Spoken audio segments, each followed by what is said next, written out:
बैठो ना। कैसी?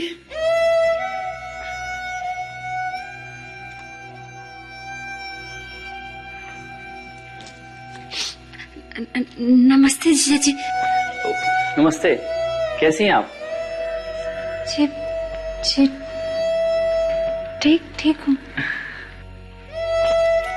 हाँ, देख रही हूँ मैं कितनी ठीक है तू।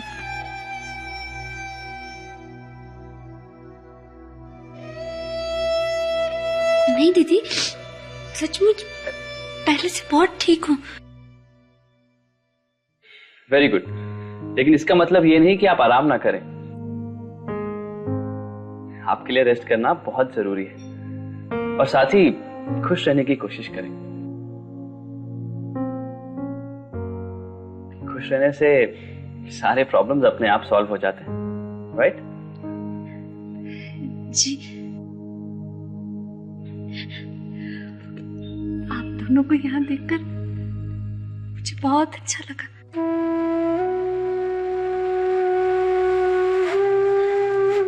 मैंने सोचा कि आप फिर कभी इस घर में नहीं आएंगी। आपकी बहुत याद आती है।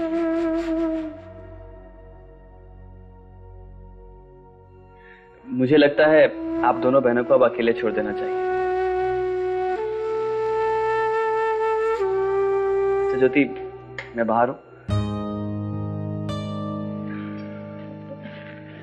बाहर तक छोड़ा? अरे नहीं साली साहिबा, आते समय मैंने अपने कदम गिन लिए थे। मैं चला जाऊं।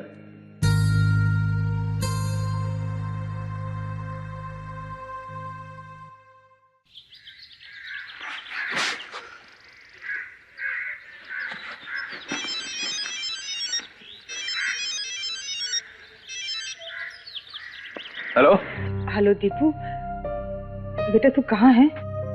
काम पर हूँ माँ, और कहाँ? तू अभी घर आ सकता है क्या? अरे माँ, अभी तो ड्यूटी पे आया हूँ, कहाँ से आ जाऊंगा? 2-3 बहुत इंपॉर्टेंट पार्सल डिलीवर करने हैं, उसके बाद आऊंगा। सब कुछ ठीक तो है ना घर पे? बेटा घर में ज्योति और पंकज जी आए हैं। ज्योति दीदी और जीजा जी अपने घर आए हैं? हाँ, इसलिए तो कह रही हूँ, कंवर साहब पहली बार घर पर आए हैं तो कुछ खातिरदारी तो करनी होगी ना। कुछ नहीं, बस मुंह मीठा करने के लिए काजू कतरी ले आ, नमकीन में घर पे बना लूंगी। मैं आ रहा हूँ, बिल्कुल फिक्र मत कीजिए, मैं काजू कतरी लेता आऊंगा। और अगर आपको और कुछ चाहिए तो वो भी बता दीजिए, मैं वो भी ले आऊंगा। हे भगवान, घर की हालत देखो क्या हो रही है। कंवर साहब पहली बार आए हैं घर में, अब तो यही कहेंगे ना कि घर को ऐसे रखा जाता है क्या इतने गंदे ढंग से। पद्मा एक काम कर, चादर तो लेके आई की है। आप चादर बिछाइए माँ जी, मैं टेबल साफ करने के लिए कपड़ा लेकर आती हूँ। चलो ठीक है।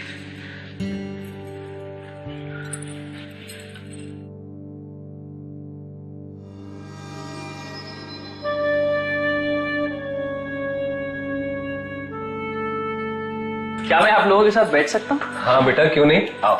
जी आओ। बैठो बेटा। पद्मा जरा एक मिनट कंवर साहब।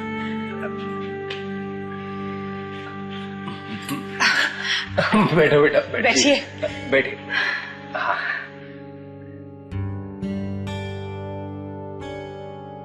अरे नई बेडशीट?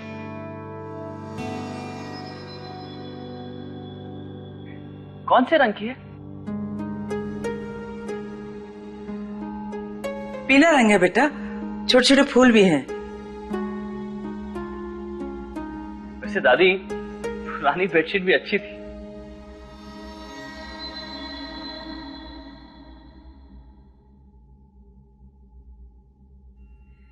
दादी ने बताया कि रात में बाजार गई थी तू।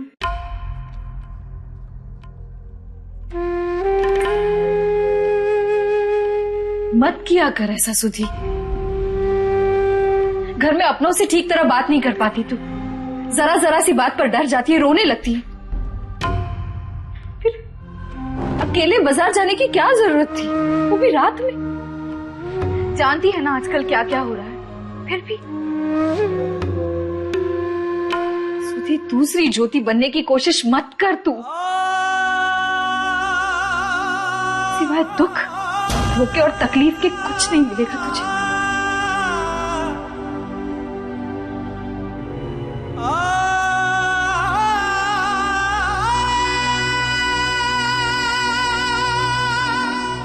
देख सुधी, मैं ऐसा नहीं कह रही कि अपनी जिम्मेदारियों से मुंह मोड़ ले, लेकिन बेटा इस वक्त घर की जरूरतों पर ध्यान देने की जरूरत नहीं है तुझे। पहले खुद का ख्याल रख, अच्छे से पढ़ ले, अपने पैरों पर खड़ी हो जा, फिर कुछ और करने की सोचना। जब तक अपने आप को संभालना नहीं सीखेगी, दूसरों को कैसे संभाल पाएगी तू? आपका कहना बिल्कुल ठीक है दीदी, लेकिन ऐसे ही देखा भी तो नहीं जाता ना। पापा काम करते हैं, अब तो दीपू भी नौकरी करता है, बहुत बदल गया वो दीदी, जिम्मेदार बन गया, सबका ख्याल रखता है। मैं तो कुछ और नहीं कर सकती, मुझसे जितना बन सकता है उतना करना चाहिए ना। भले सही करूं या नहीं, लेकिन कम से कम कोशिश तो कर सकती हूँ ना दीदी।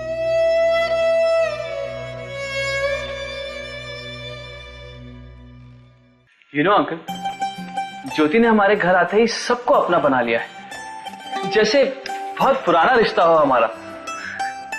सब बहुत खुश हैं उसके साथ, बहुत प्यार करते हैं।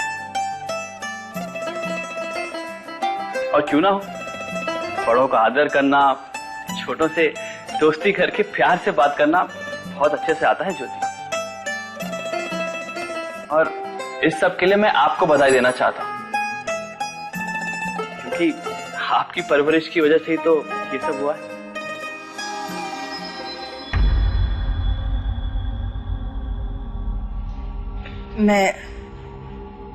मैं अभी आती हूँ। जी पंकज बेटा, खुशकिस्मत है मेरी ज्योति जो उसे तुम जैसा जीवन साथी और तुम्हारे परिवार जैसा ससुराल मिला। बेटा, तुमने उसका हाथ थामा, उसके लिए मैं तुम्हारा जितना भी आभार व्यक्त करूं कम है। पर एक बात के लिए मुझे तुमसे और भी धन्यवाद कहना है। किस बात के लिए? उस दिन सुधा के साथ जो कुछ भी हुआ, तो तुम्हारे छोटे भाई उदय ने मेरी बच्ची की जान बचाई। अगर वो समय पर वहां नहीं पहुंचता तो पता नहीं क्या होता सुधा के साथ। उदय ने सुधा की हेल्प की?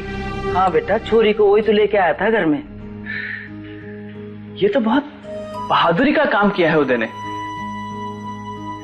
लेकिन अंकल, इसके लिए आप मुझे थैंक्स क्यों कह रहे हैं? इसके लिए तो स्पेशली घर जाकर मैं उदय को थैंक यू कहूंगा। मेरी इकलौती साली साहिबा की हेल्प जो की है उसने।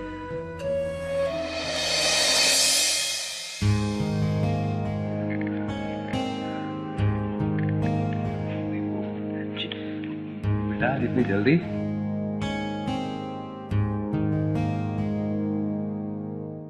अरे साले साहब, हमसे भी तो मिल लीजिए। How are you? Hello sir. Sir I mean sorry जीजा जी। That's better. आप काजू कतली लाए हैं?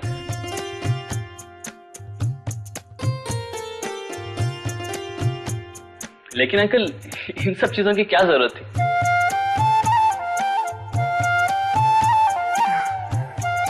जरूरत कैसे नहीं थी कंवर साहब, आप पहली बार हमारे घर आए हैं। लेकिन काजू कतली किसके लिए? मैं तो इस उम्मीद से आया था कि आपके हाथ की मसाला चाय पीने को मिलेगी। बहुत तारीफ सुनी है ज्योति से। उसका तो कहना है कि मां के जैसी चाय कोई बना ही नहीं सकता।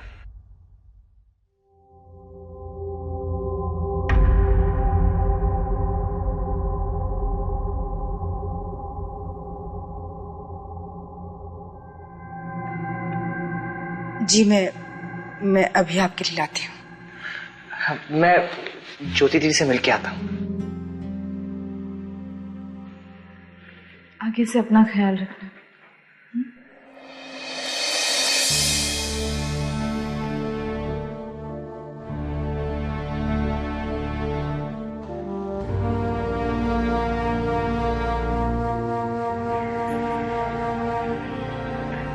दीदी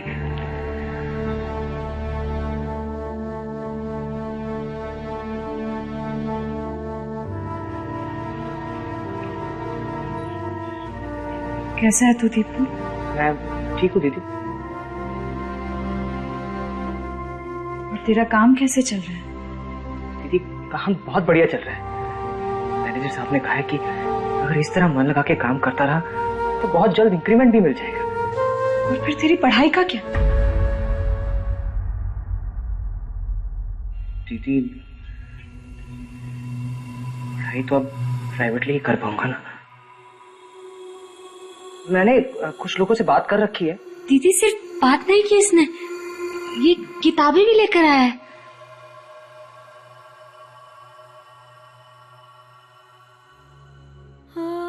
कुछ पैसे मिलेंगे दीदी? पैसे? अब किस लिए? अरे बताया ना दीदी आपको, एक्स्ट्रा क्लास ज्वाइन करने के लिए।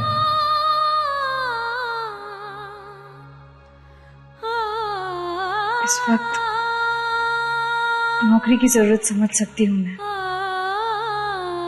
मगर पढ़ाई पर ध्यान देना, अच्छे से पढ़ना। इस बार मैं कोई दीपू,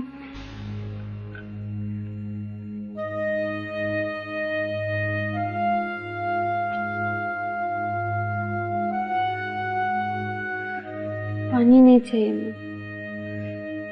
बेटा तुझे दवाई खानी है ना, बिना पानी की दवाई कैसे खाएगी? दवाई खा लेना। दीपू चल तू भी अपने जिया जी के साथ जाकर बैठ।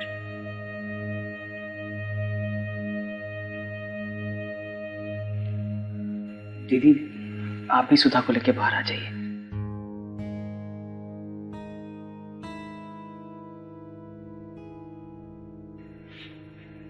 मैंने कहा था ना दीदी, वो बहुत बदल गया। बहुत मेहनत करता है दीदी, बहुत जिम्मेदार बन गया। पूरी तनख्वाह लाके घर में देता, अपने लिए कुछ भी नहीं लेता। वो तो पॉकेट मनी से भी मना कर रहा था। मैंने जिद की कि नहीं, थोड़े पैसे अपने लिए रख ले, दिन भर यहाँ वहां घूमता है तो जरूरत पड़ती होगी ना दीदी। दीदी उन्हीं पैसों को बचाकर उसने अपने लिए किताबें खरीदी, उसी से पढ़ाई करता है। वो बदल गया दीदी, बहुत अच्छा हो गया।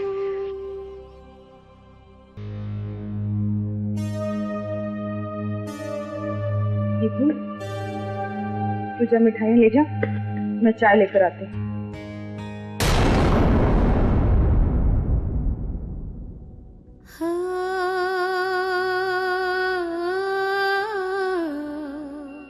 मैं लेकर जाती हूँ।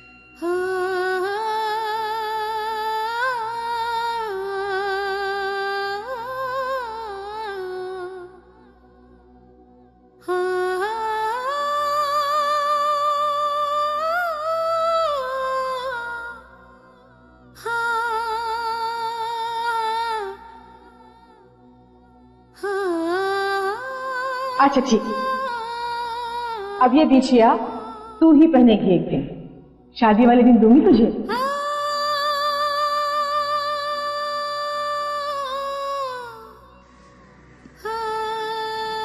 कैसी हैं?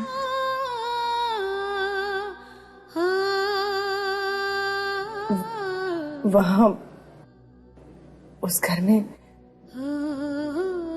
सब ठीक है ना?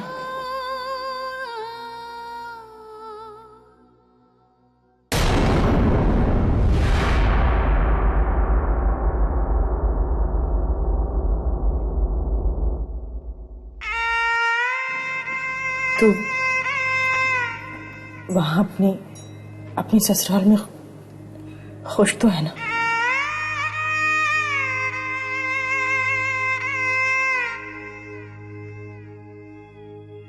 मैं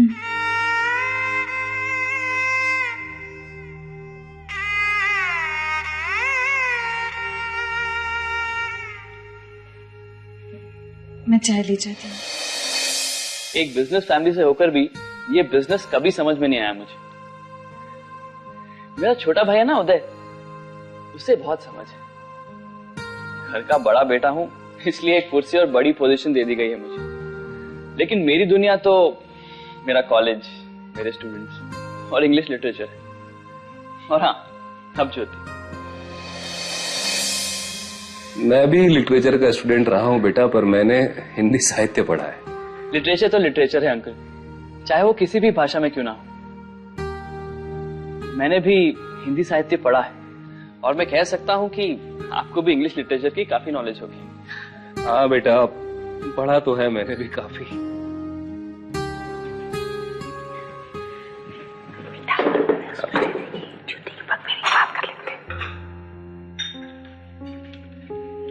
हाँ, लो बेटा।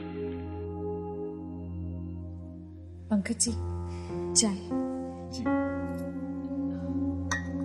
Thank you.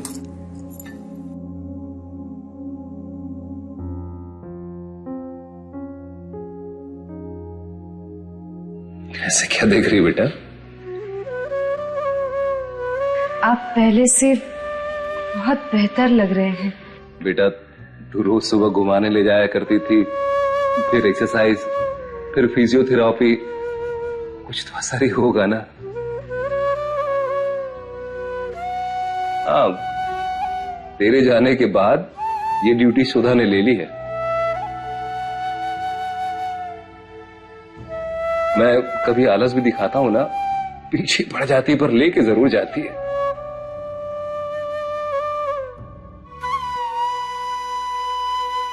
बेटा पंकज, एक बात करनी थी थारे से। जी कहिए। बेटा, पग फेरे की रस्म रह गई थी।